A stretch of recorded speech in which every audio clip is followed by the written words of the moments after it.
Bilirsiniz, üsyanlar, bu protestolar daha çox üsyan xasiyyəti daşıyır və fərqli səbəbləri var. Bir sıra səbəblər quruluşsal səbəblərdir, yəni saaxtarı səbəblərdir.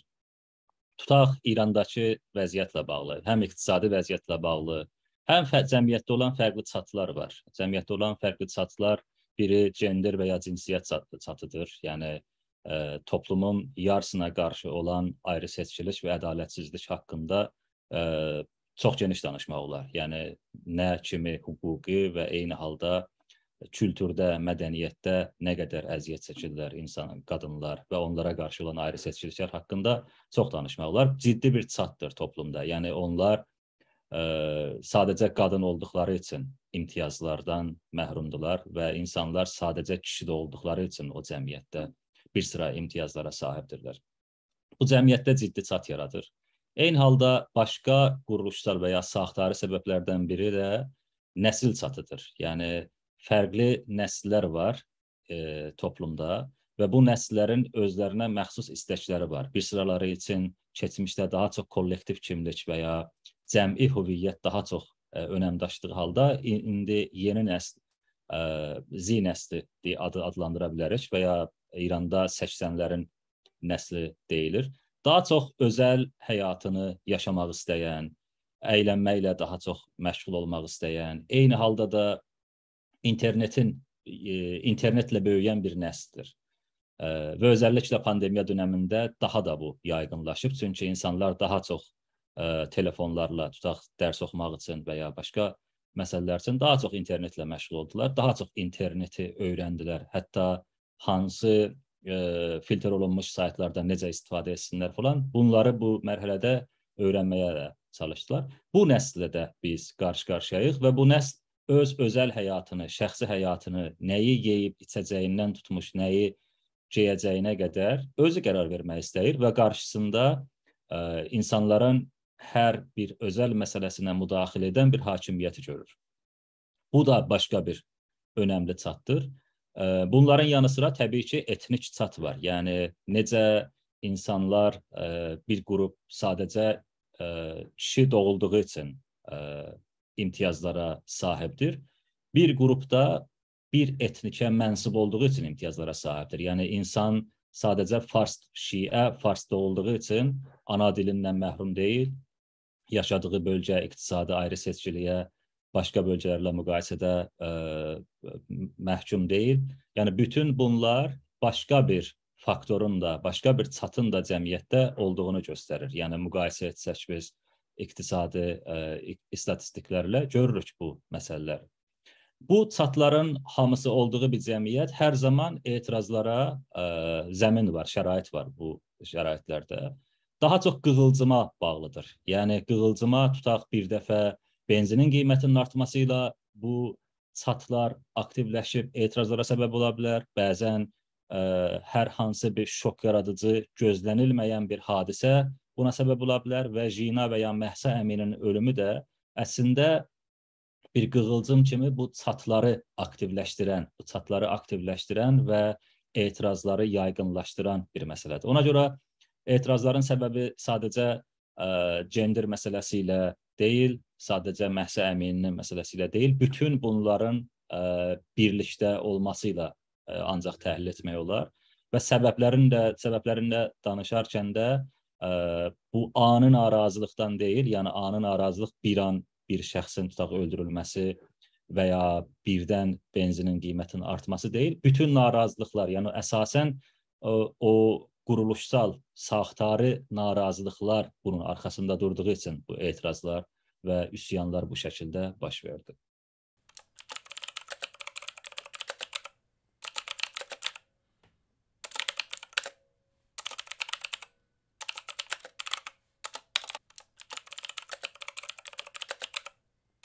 Bilirsiniz, doğrusu mən opozisyon qruplarından indiki vəziyyətlərində, gələcəkdə biz bilmirik opozisyon özündən proqramlarına nə dəyişiklik edəcək. İndiki vəziyyətdə təəssüflə bir çıxış yolu gözləmək, mən gözləmirəm şəxsən, bir çıxış yolu gözləmirəm.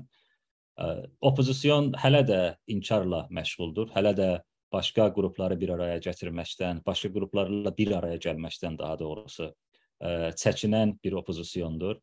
Tutduğu milliyyətçilik yolu daha çox dışlayıcı bir milliyyətçilikdir, qapsayıcı bir milliyyətçilik. Başqa özündən sonra, yəni fars etniyindən sonra başqa etnikləri inkarla məşğuldur hələ də. Və bu da gələcəklə bağlı ortaq bir planın ortaya gəlməsinə mane olur. Yoxsa opozisyon daha qucaqlayıcı bir yanaşması olsaydı, təbii ki, diyaloqa daha açıq olardı. Amma sosial hərəkətlərin rolu təbii ki, bu diyaloqu, bu söyləmi dəyişməkdir. Yəni öz gücləri ilə, öz hərəkətləri ilə daha çox aktiv olmaqla bu söyləmləri, bu qoftamanları getdikcə cəmiyyətdə dəyişməkdir. İndiki baş verən hərəkətdə də, yəni içəridə baş verən üsyandır. Üsyanlar sosial hərəkətlərin nəticələri olmaya da bilərlər. Yəni protestolar ola bilər baş versin, amma bu sosial hərəkətin varlığı anlamına deyil. Bəzən etirazlar bir qəzəbdən baş verə bilər. Yəni bilirsiniz, qəzəb önəmli duyğudur protestolarda, etiraz aksiyalarında. Bəzən bir qəzəb olaraq ola bilər, nəticə, hədəfli olmasın bu məsələ. Yəni hədəf ola bilsin, hakimiyyəti istəməmək olsun. Amma tam planlı bir hədəf öndə olmaya da bilər. İndiki baş verən etirazlarda heç bir siyasi cərəyan iddia edə bilməz ki, bu mənim planımdır, mən bunu düzənləmişəm və mənim planım əsasında baş verir. Bildiyiniz kimi, heç bir siyasi cərəyan öndə deyil bu məsələdə, yəni içəridə baxdığımızda. Daha çox insanlar vəziyyətlərinə etiraz edirlər. Vəziyyətin nə ilə dəyişəcəyi ilə bağlı ortada bir plan yoxdur. Bəzən liderin olmamasını deyirlər. Təbii ki, liderin olması hərəkəti daha da sürətləndirə bilər, daha koordinasiya edə bilər. Amma sosial hərəkətlər, hələ sosial hərəkət deyil bu, amma sosial hərəkət olsaydı belə bu, lidersiz də qabağa gedə bilər, yəni sosial hərəkətlər. Bəzən liderin olmaması, yəni bəlli bir liderin olmaması və kiçik liderlərin olması hərəkətin repressiyaya məruz qalmasına da mane yarada bilər. Çünki bir liderin öldürülməsi, həbsi və ya zorla hər hansı bir etiraf alması bir hərəkəti illərlə yatıra bilər.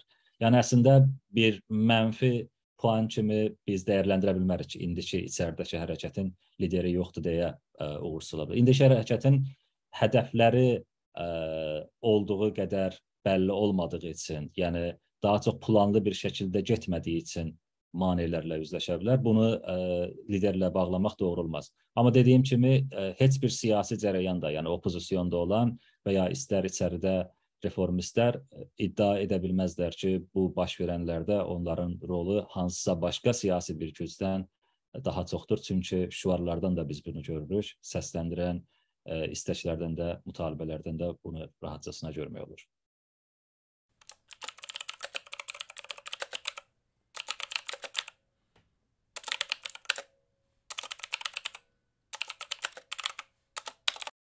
Bilirsiniz, bu tip üsyanlar fürsətdir. Biz özümüzün nələrə qadir ola biləcəyimiz və nələri edə bilməyəcəyimiz haqqında bir fikrimiz formalaşsın.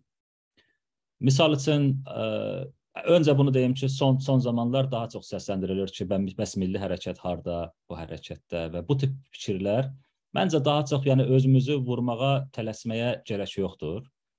Çünki heç bir siyasi cərəyan ortada yoxdur. Yəni siyasi cərəyan olaraq ortada yoxdur burada. Yəni tutaq, opozisyonda olan adlarını çəkmək istəmirəm. Hər hansı bir siyasi cərəyan varmı içəridə, yəni bu etirazların içində? Yoxdur.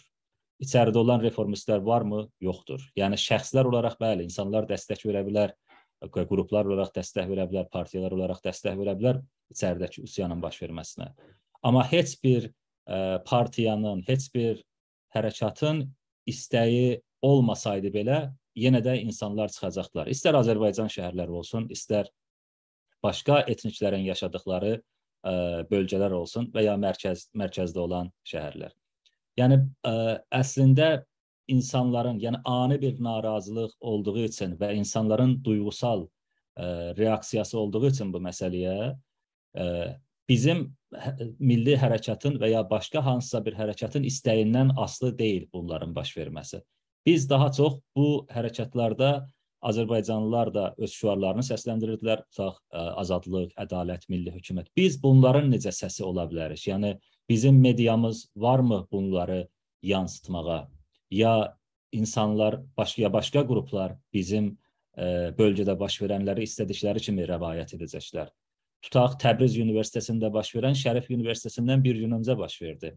Amma biz onu yansıda bildikmi dünyaya? Yox.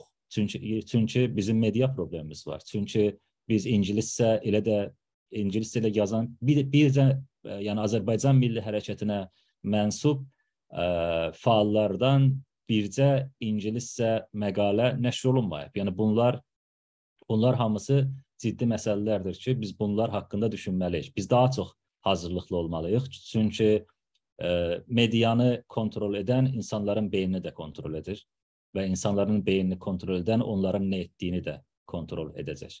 Yəni bunlar haqqında sanıram fürsətdir. Daha ciddi düşünməyimiz lazım, daha ciddi işlər görməyimiz lazım. Yəni özümüzü vurmağa tələsmədən özümüzü tənqid edib, daha irəli gedib ciddi addımlar atmağımız çox önəmlidir məncə.